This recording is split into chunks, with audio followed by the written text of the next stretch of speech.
میں teen age میں داخل ہو چکی تھی اور ایسے وقت میں ہر چیز کو لاجک سے پرکھنے لگی تھی۔ مجھے چرچ کی طرف سے بتائے جانے والی تعلیمات پر مکمل اعتماد نہیں ہو رہا تھا۔ میں اپنے مذہبی وشواس میں ایک کمی کا شکار تھی، مکمل اطمینان کی کمی۔ یعنی میں جس چیز پر مذہب سمجھ کر عمل کر رہی تھی اس سے 100% متفق نہیں تھی۔ بہرحال میں نے اپنے طور پر مذہب کو کھوجنے کا فیصلہ کیا۔ میں اپنے والد کو چھوڑ کر اپنی والدہ کے پاس چلی گئی۔ میری والدہ چونکہ کیتھولزم کو فالو کرتی تھیں، اس لیے میں نے کیتھولک چرچ جانا شروع کر دیا۔ میں نے سوچا کہ شاید مجھے یہاں 100% مطمئن کر دینے والا دھرم ملے گا، مگر افسوس کہ یہاں بھی ایسا نہیں ہوا۔ یہاں آ کر میری کنفیوژن اور بڑھ گئی۔ یہاں پر لوگ خدا کے علاوہ یسوع کے بتوں اور تصویروں کی بھی عبادات کر رہے تھے۔ یہاں تو ایک خدا کی عبادت کا تصور سراسر فوت ہی ہو چکا تھا۔ چرچ میں موم بتیاں جلا کر پرارتھنا کی جاتی تھی، یعنی یہ تو بالکل آگ کی پوجا کرنے جیسا ہی تھا۔ میری کنفیوژن بڑھنے لگی تھی، مگر میں نے ہمت نہیں ہاری اور تحقیق جاری رکھنے کا فیصلہ کیا۔ میں نے ایک نوٹ پیڈ لیا اور اس پر وہ سارے سوال لکھے جو کہ میرے دماغ میں بے چینی پیدا کر رہے تھے۔ میں اپنی ساری کنفیوژنز کو نوٹ پیڈ پر منتقل کرنے کے بعد اگلے سنڈے کو والدہ کے ساتھ چرچ گئی اور میں نے پادری سے کچھ چیزیں سمجھنے کے لیے وقت مانگا۔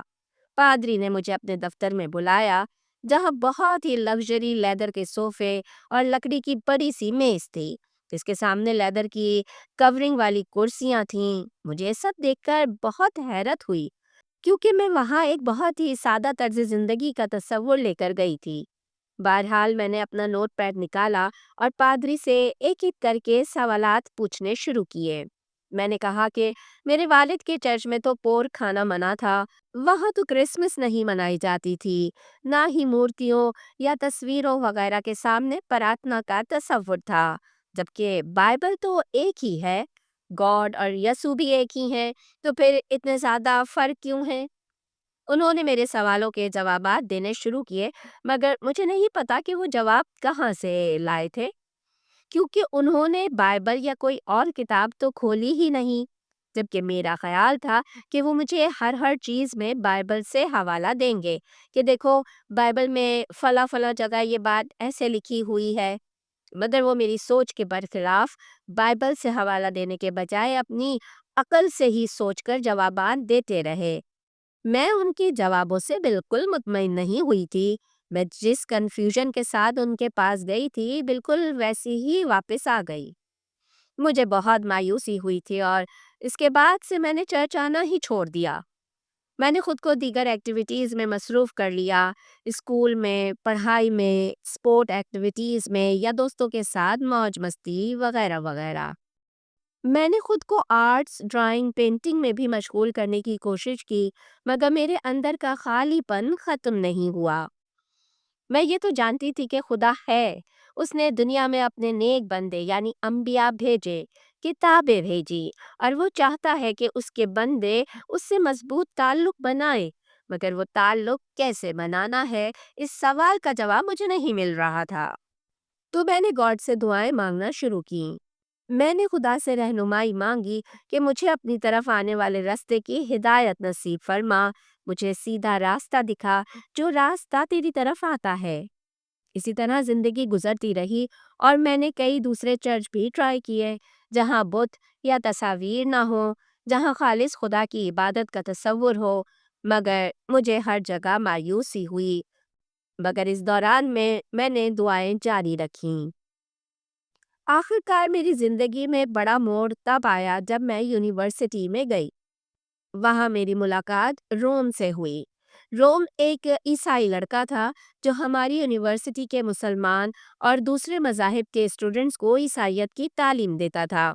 وہ اپنے یونیورسٹی فیلوز کی مدد کرنا چاہتا تھا کہ وہ لوگ عیسائیت میں داخل ہو سکیں۔ مجھے لگا کہ روم کے پاس کافی اچھی نالج ہے، یہ ضرور مجھے عیسائیت کے لیے مطمئن کر دینے والے جوابات دے سکتا ہے۔ یہی سوچ کر میں نے روم سے دوستی کی تھی اور اس کے ساتھ یونیورسٹی کے قریبی چرچ دوبارہ جانا شروع کر دیا تھا۔ یہی میری ملاقات روم کے ذریعے ایک ترک مسلمان لڑکے سے ہوئی، جسے روم عیسائیت کی طرف لانے کے لیے کوششیں کر رہا تھا۔ مجھے نہیں معلوم کہ اس ترک نوجوان کے دماغ میں کیا چل رہا تھا اور وہ کس نیت سے ہمارے ساتھ چرچ جاتا تھا۔ وہ عیسائی دھرم سے قائل تو بالکل نہیں لگتا تھا۔ ہاں، شاید وہ صرف یہ دیکھنے جاتا تھا کہ آخر چرچ میں ہوتا کیا ہے۔ ایک مرتبہ ہم اس ترک نوجوان کے ساتھ چرچ کی یوتھ ایکٹیویٹی کیمپ میں گئے تو اس کی البات نے مجھے بری طرح چونکا دیا۔ وہ یہ کہ جب ہم کھانے کے لیے بیٹھے تو اس نے کہا کہ کس کھانے میں پورک نہیں ہے۔ میں پورک نہیں کھاتا۔ میں یہ بات سن کر کافی حیران ہوئی، کیونکہ میں بھی بچپن سے ہی سور کا گوشت حرام سمجھتی آئی تھی اور اسے بالکل نہیں کھاتی تھی۔ یہاں سے مجھے اس نوجوان میں دلچسپی پیدا ہوئی۔ میں نے اس سے اس کے مذہب یعنی اسلام کے بارے میں سوال پوچھنے شروع کیے۔ پھر جب میری اسلام میں مزید دلچسپی بڑھی تو اس نے مجھے اپنی مسجد سے مختلف چھوٹے چھوٹے پمفلٹ لا کر دینے شروع کیے، اور میں اسلام کے بارے میں یہ سب جان کر کافی حیران تھی کہ یہ تو کافی حد تک وہی تھا جو مجھے اپنے باپ کے چرچ میں بچپن سے سکھایا گیا تھا۔ پھر انہی بروشرز میں قرآن کے بارے میں بہت کچھ لکھا ہوا تھا۔ قرآن کے مختلف ریفرنسز تھے۔ اس میں لکھا تھا کہ قرآن مجید خالص خدا کا کلام ہے، جس میں کسی قسم کی کوئی تبدیلی یا تحریف نہیں کی گئی ہے۔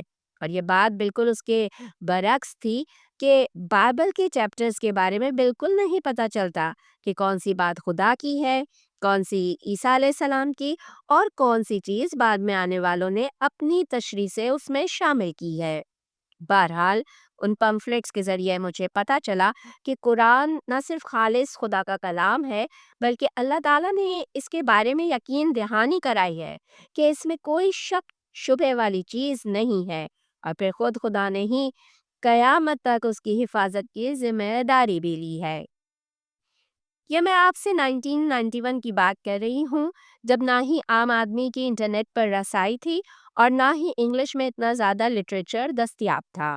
میری خوش قسمتی کہ اس شخص نے مجھے ہماری یونیورسٹی کی 7 منزلہ لائبریری میں سے مجھے ایک اسلامی کتاب ڈھونڈ کر دی، اور وہ تھی امام نووی رحمہ اللہ کی منتخب شدہ 40 احادیث۔ میں نے 2 راتیں لگاتار جاگ کر اس کتاب کو مکمل پڑھا۔ اس کتاب نے مجھے بتایا کہ میرا خدا کون ہے، میرے خدا نے میرے لیے کون سا دین منتخب کیا ہے۔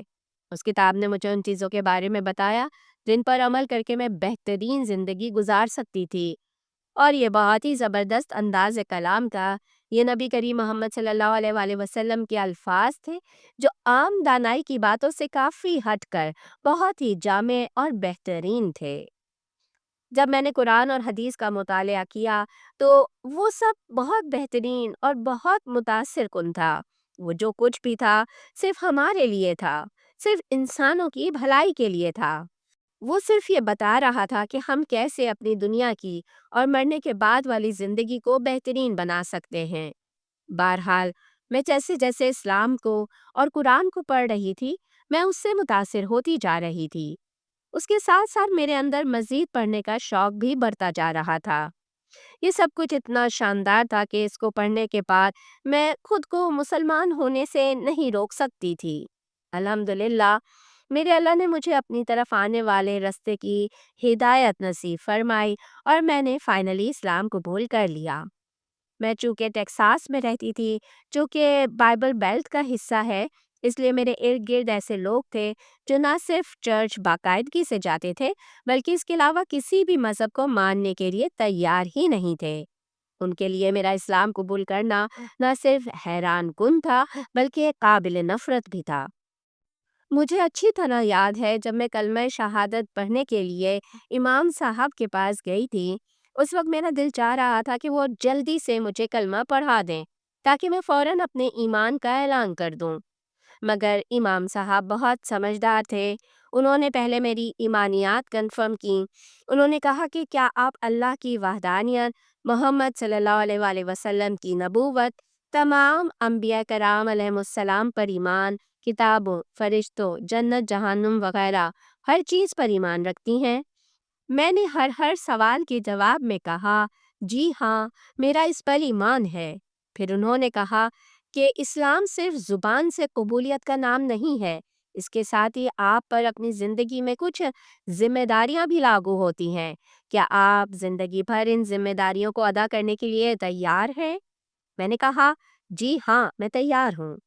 مجھے اسلام قبول کرنے کے بعد اپنے ارد گرد موجود دوستوں، عزیزوں، رشتہ داروں، محلے داروں، سبھی لوگوں کی طرف سے شدید مخالفت کا سامنا کرنا پڑا تھا۔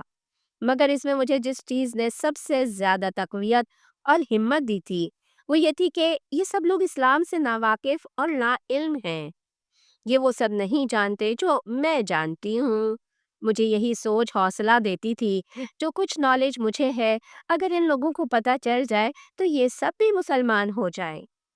میں نے ہر مخالفت پر اپنے آپ سے وعدہ کیا کہ میں مسلمان ہی رہوں گی اور مرتے دم تک اسلام نہیں چھوڑوں گی۔